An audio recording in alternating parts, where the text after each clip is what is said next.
Movie शुरू होती है एक अजीब से लड़की के मिसिंग पोस्टर को दिखाते हुए। फिर सीन शेरी नाम की लड़की पर शिफ्ट होती है जो अपनी जॉब पर मैनेजमेंट वाले से अपने एक कलीग की शिकायत कर रही थी कि कैसे दो लड़कों ने उसके ऊपर कमेंट पास किया। फिर कुछ देर बाद उसे जूडी का कॉल आता है और शेरी उसे हैप्पी एनिवर्सरी बोलती है। दरअसल जूडी उसके बॉस जेम्स की वाइफ थी। फिर ऑफिस के बाद जैसे ही शेरी लोकल बस में घर जाने लगती है तो उसे जेम्स का कॉल आ जाता है जो उसे चिल्लाते हुए बोलता है कि उसने गलती से उसके क्लाइंट की मीटिंग और उसकी एनिवर्सरी की पार्टी एक ही टाइम पर फिक्स की है, तो अभी वो अपनी बीवी के पास जाए या अपने क्लाइंट के पास। जिस पर शेरी को यकीन नहीं आता क्योंकि मैडम से कोई गलती नहीं होती थी। फिर जेम्स बोलता है कि अभी क्लाइंट को तुम्हें संभालना होगा क्योंकि वो अपनी एनिवर्सरी को छोड़ के क्लाइंट से मिलने नहीं जाने वाला। फिर सीन शेरी के घर पर शिफ्ट होती है जो नहा रही थी और हमें पता चलता है कि उसके पीरियड्स चल रहे हैं। और मैं ये इसलिए बता रहा हूँ क्योंकि आगे पूरी मूवी में ये चीज इंपॉर्टेंट होने वाली है। फिर बाहर आते ही वो अपनी बेटी के साथ खेलने लगती है और तभी उसकी बेबी सिटर वहां आ जाती है जिसका नाम अनीता था और वो शेरी की एक अच्छी दोस्त भी थी। तो शेरी उससे पूछती है कि वो एक क्लाइंट से मिलने जा रही है तो उसे क्या पहनना चाहिए, और क्लाइंट की फोटो देखते ही पगली अनीता उसे हॉट सी ड्रेस पहन के जाने को बोलती है कि पता नहीं शायद उसकी मीटिंग एक डेट में बदल जाए। जिसके बाद शेरी क्लाइंट से मिलने चली जाती है। अब इस क्लाइंट का नाम ईथन था और शेरी उसका महल जैसा घर देखकर हैरान हो जाती है। जिसके बाद ईथन उससे काफी अच्छी अच्छी बातें करता है और शेरी के लिए ड्रिंक भी बनाता है और उसे बताता है कि उसे बस यही एक ड्रिंक बनाने आती है और इसे भी याद रखना। एंड इसके बाद से जो भी ईथन करेगा या बोलेगा उसे भी,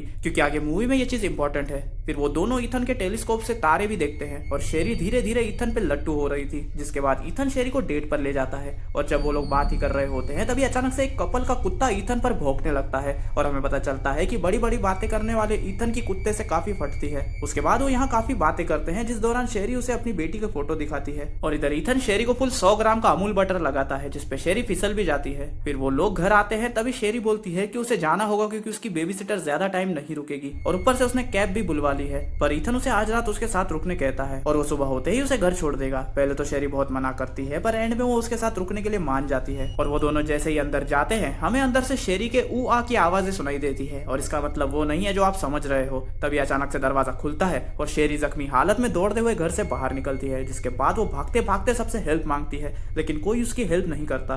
फिर उसे दो लेडीज मिलते हैं जिन्हें वो पुलिस को यहाँ बुलाने के लिए कहती है और उसकी हालत देखकर वो लड़की पुलिस को कॉल लगाती है। पर जब पुलिस यहाँ आती है तो इसे ही उल्टा उठा के ले जाती है क्योंकि उसने शराब पी रखी थी। पर हमें समझ जाता है कि माजरा कुछ तो और है। जब शेरी जेल में होती है तो उसे वहाँ एक औरत मिलती है जो उससे पूछती है कि उसकी ये हालत किसने की, तो वो उसे बताती है कि वो एक क्लाइंट के साथ मीटिंग करने आई थी जो एक डेट में बदल गई। जिसके बाद वो उसके घर गई जहाँ उसने उसे जान से मारने की कोशिश की। जिस पर वो औरत उससे पूछती है कि क्या उस आदमी ने तुमसे ये कहा कि उसे सिर्फ एक ही ड्रिंक बनाने आती है और साथ ही उसे कुत्तों से भी डर लगता है। और शेरी जैसे ही बोलती है कि ये सब तुम्हें कैसे पता, तो वो औरत पागलों की तरह चिल्लाने लगती है कि मुझे यहाँ से बाहर निकालो, ये लड़की मुझे मार डालेगी। और ये देखकर शेरी को कुछ समझ नहीं आता तो वो उस औरत से पूछती है कि आखिर वो ऐसा क्यों कर रही है। जिस पर वो उसे बताती है कि उसे चुना गया है। कुछ दिन पहले उसकी एक सहेली ने भी उसे सेम स्टोरी सुनाई थी जिसके बाद से वो दुनिया से ही गायब हो गई और वो उसके साथ रह के मरना नहीं चाहती। तभी कुछ देर बाद ईथन वहां आता है जिसे देखकर शेरी काफी डर जाती है। ईथन शेरी से बहकी बहकी सी बातें करने लगता है कि तुम्हें क्या लगा कि तुम मुझे अपने बेडरूम में ले चलो वाली ड्रेस पहन के आओगी और सोचोगी कि सामने वाला तुम्हारी पूजा करेगा। हाँ,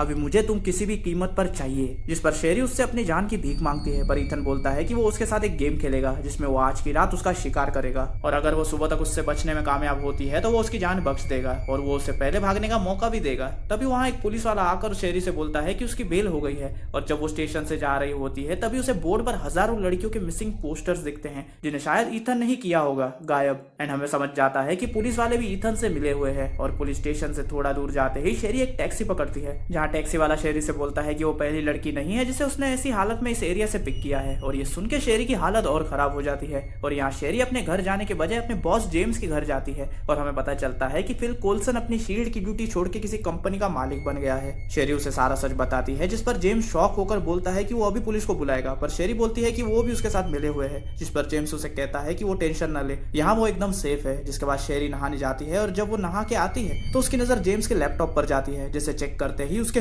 होश उड़ जाते हैं। उसे और किसी ने नहीं बल्कि जेम्स ने ही फंसाया था और उसे अपने नाम के साथ बाकी सारी कई लड़कियों के नाम मिलते हैं जिनकी मीटिंग जेम्स ने ईथन के साथ फिक्स की थी। मतलब उसके पहले जितनी भी लड़कियां उसके कंपनी में काम कर चुकी हैं वो सब आज गायब है। वो और चेक ही कर रही होती है कि तभी जेम्स की बीवी जूडी वहां आ जाती है और शेरी से कहती है कि जितना हो सके खुद को साफ रखो, वो तुम्हारी खून की खुशबू से एक झटके में तुम तक पहुंच सकता है। और इससे पहले वो उससे कुछ और बताती जेम्स वहां आ जाता है और शेरी से कहता है कि रात काफी हो गई है तो यहीं पर रुक जाओ। पर तभी जूडी उसे इशारा करती है कि मत रुकना और शेरी वहां से बहाना बनाकर भाग जाती है और बाहर निकलते ही एक बस में चढ़ जाती है। पर जेम्स उसे देख लेता है और ईथन को कॉल कर देता है। और यहाँ बस में शेरी भी ड्राइवर की मदद से अपने एक्स बॉयफ्रेंड ट्रे को कॉल कर लेती है। बस से उतरकर वो एक शॉप में घुस जाती है और उससे टैम्पॉन लेकर वहां के बाथरूम में चली जाती है। पर जब वो उसे अप्लाई कर रही थी कि उस गलती से उसके खून की एक बूंद नीचे गिरती है और तभी कोई बाथरूम का दरवाजा बजाता है। पहले तो उसे लगता है कि कोई दूसरा कस्टमर होगा, पर जैसे ही वो बाहर आती है ईथन उसका इंतजार कर रहा होता है, जिसके बाद वो उसे पकड़कर धोबी घाट के कपड़े की तरह धोता है एंड वो उसे जान से मारने ही वाला था कि तभी वो शॉपकीपर अपनी शॉटगन लेके वहां आ जाता है और ईथन को लड़की को अकेला छोड़ देने के लिए कहता है। पर ईथन उसे बोलता है कि चुपचाप यहाँ से चले जाओ और उसकी आंखों में देखते ही वो शॉपकीपर किसी गुलाम की तरह मुंडी नीचे करके भाग जाता है, जिसका मतलब ईथन जेंट्स को कंट्रोल कर सकता था। लेकिन इतने में ही मौके का फायदा उठाकर शेरी पास पड़ी एक ईंट उठाकर सट्टकन ईथन के बजा के वहां से भाग जाती है और लकीली उसका एक्स ट्रे उसे रास्ते में मिल जाता है और वो दोनों वहां से निकल लेते हैं। और पूरे सफर के दौरान शेरी डर के कारण बाहर देख रही होती है, जिस पर ट्रे उससे बार बार पूछता है कि आखिर बात क्या है, पर शेरी उसे नहीं बताती और उनकी बातों से हमें पता चलता है कि इन दोनों का ब्रेकअप इसलिए हुआ था क्योंकि ट्रे बाबू बड़े रंगीले मिजाज के थे और उनका शेरी के बेस्ट फ्रेंड के साथ भी लफड़ा चल रहा था। एंड जब वो लोग ट्रे के घर पहुंचते हैं तब शेरी की बेस्ट फ्रेंड और ट्रे की नई गर्लफ्रेंड डोंग शेरी की इतनी खराब हालत देखकर काफी दुखी होती है। और यहाँ उनका एक पुराना दोस्त नेलोन भी था जो कि टैरो कार्ड रीडर था। तो शेरी नेलोन को उसका भविष्य देखने कहती है, जिसमें 3 कार्ड निकलते हैं, जिनमें से 2 तो मौत के कार्ड थे, पर तीसरा कार्ड शेरी की हिम्मत के बारे में था कि अगर वो चाहे तो वो अपनी मौत को भी हरा सकती है। पर तभी वहां उनका दरवाजा नॉक होता है तो डोंग और उसके सारे दोस्त बंदूकें और तलवारें लेकर दरवाजे के पास खड़े हो जाते हैं कि जैसे ही ईथन अंदर आया वो लोग उसके टुकड़े कर देंगे।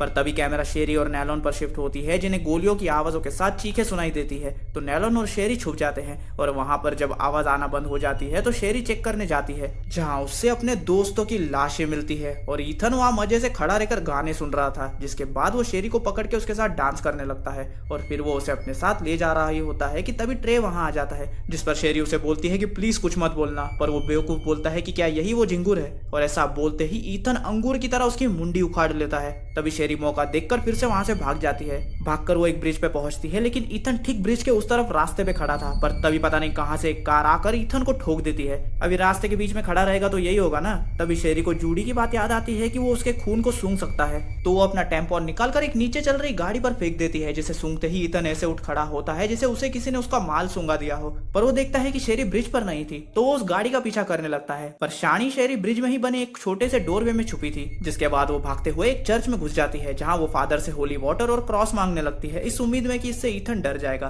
पर तभी उसकी नजर फादर की जख्मी बॉडी पर पड़ती है जो जमीन पे पड़े थे। मतलब जिससे फादर समझ के शेरी बात कर रही थी वो ईथन था, जिसने फादर का रूप ले लिया था। तभी शेरी डर के मारे बोलने लगती है कि तुम असली नहीं हो सकते, जिस पर ईथन उसे अपना असली रूप दिखाता है, जिसे देखकर शेरी की फट जाती है। पर हमें ईथन का असली रूप नहीं दिखाया जाता और ईथन शेरी को बस जान से ही मारने वाला होता है कि तभी वो जख्मी फादर उठकर एक बड़ा सा क्रॉस ईथन के गर्दन में घुसेड़ देता है, जिससे शेरी को भागने का मौका मिल जाता है। जिसके बाद वो एक अंडरग्राउंड रेप पार्टी में पहुंचती है, जहां वो खुद को ब्लीच से साफ करती है ताकि उसके खून की स्मेल ना आए। जिसके बाद वो एक लड़की के कपड़े चुरा कर पहन लेती है। तभी उसे दीवार पर द फर्स्ट लेडी के नाम का फ्लायर लगा हुआ मिलता है, तो वो उस नंबर पर कॉल करती है, जिससे उसे नजदीकी स्पा की लोकेशन मिलती है। वो वहां से जा ही रही होती है कि तभी कुछ लड़के उसे घेर के परेशान करने लगते हैं, पर खुशकिस्मती से कुछ लड़कियों का ग्रुप आकर उसे बचा लेता है और फिर वो उसे अपने साथ कार में ले जाते हैं। वो सब शेरी को उनके साथ सर्फिंग पे चलने के लिए कहते हैं, पर तभी शेरी को रियलाइज होता है कि ईथन का सुबह का अलार्म सेट था और तभी अचानक से ईथन उन सब पर हमला कर देता है, जिससे पूरी कार ही अल्टी पल्टी हो जाती है। जिसमें से शेरी कैसे तो बच के बाहर निकलती है कि ईथन फिर से उसे पकड़ लेता है, पर पता नहीं कहां से एक पिटबुल कुत्ता वहां आ जाता है और ईथन पर भौंकने लगता है, जिससे ईथन डर के मारे वहां से गायब हो जाता है।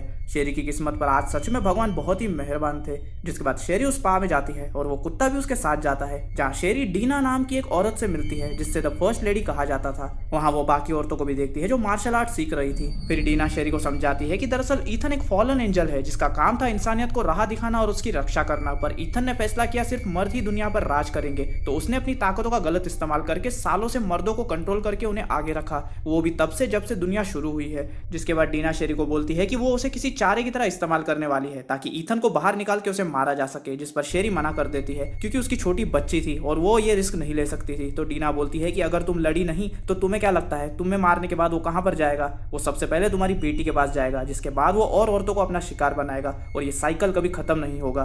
पर अभी हमारे पास पूरा मौका है उसे मारने का, क्योंकि शेरी में कुछ तो अलग बात है और ईथन उसके पीछे जहन्नुम तक भी आएगा, तो वो लोग उसे वहां लेकर आएंगे जहां उसे मारना आसान है। जिसके बाद सारी औरतें शेरी को साफ करती है और फिर वो एक एम्यूजमेंट पार्क जैसी जगह पर पहुंचती है। वहाँ शेरी अपने सारे घाव खोल देती है, यहाँ तक कि वो अपने पीरियड का खून भी जमीन पे गिराती है, जिससे ईथन एक झटके में वहाँ पहुंच जाता है और वो उसे मारने ही वाला होता है कि तभी उसका अलार्म बजता है और उसे रियलाइज होता है कि सुबह बस होने ही वाली है। तभी शेरी एक पत्थर को सामने वाली काली खिड़की पर फेंकती है, जिससे धूप की रोशनी आके सीधा ईथन पर लगती है और वो दर्द से चिल्लाने लगता है। जिसके बाद स्पा वाली औरतें जो खिड़की के बाहर खड़ी थी पत्थर फेंक के पूरी खिड़की को तोड़ देते हैं, जिससे सूरज की पूरी रोशनी ईथन को जलाने लगती है और वो कमजोर हो जाता है और किसी डरपोक बिल्ली की तरह भागने लगता है। जिस पर शेरी ईथन का मजाक उड़ाने लगती है कि किस काम की इतनी ताकत, बस सूरज की रोशनी से तुम्हारी फट के हाथ में आ गई, अब तुम्हारी औरतों का शिकार करने की रातें खत्म हो चुकी है। जिसके बाद डीना लाइटर से ईथन को आग लगा देती है, जिससे उसका तंदूर बन जाता है और सूरज की रोशनी से जल के उसकी मौत हो जाती है। और एंड में शेरी अपने घर जाकर अपनी बेटी को गले लगाती है, जिसके बाद मूवी वहीं खत्म हो जाती है। अब वीडियो पसंद आया हो तो प्लीज़ वीडियो को लाइक करो एंड अगर आप चाहते हो कि मैं आगे भी और लॉन्ग वीडियोस लाता रहूं तो प्लीज़ वीडियो को लाइक और शेयर ज़रूर करो, क्योंकि अगर वीडियोस पर व्यूज़ आएंगे तो ही मुझे लॉन्ग वीडियोस बनाने का मोटिवेशन मिलेगा। एंड अगर चैनल पर नए हो तो चैनल को सब्सक्राइब कर लो, क्योंकि अब से यहाँ आपको सिर्फ ऐसी मूवीज़ देखने मिलेंगी जो पूरे यूट्यूब पर लगभग किसी ने भी एक्सप्लेन नहीं की। सो इसी के साथ मिलता हूँ मैं आपसे अगले वीडियो में और तब तक के लिए स्टे विद द कल्ट।